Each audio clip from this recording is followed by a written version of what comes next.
ədatı, bax burada qeyd olunur və yaxud qəfillik ədatı da buna deyirlər. Qəfildən bir işin baş verməsindən söhbət gedir.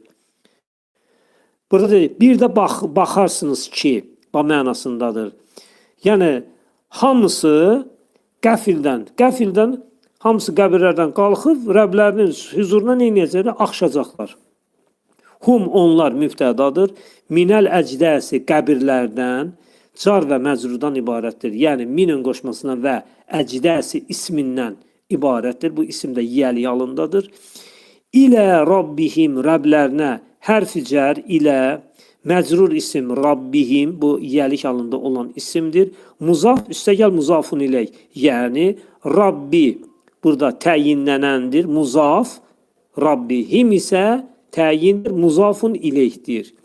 Yənsilunə, axşarlar.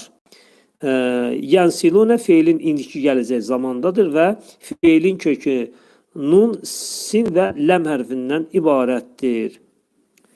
Sonra növbəti gəlir 52-ci ayə. Qalu ya veylənə mən bəğəsənə min mərqadinə.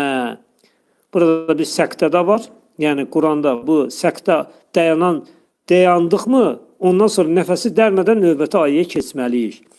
Qalu, dedilər, ya veylənə, vay bizim halımıza, kim bizi qaldırdı qəbirlərdən. Bu Rəhman Allahın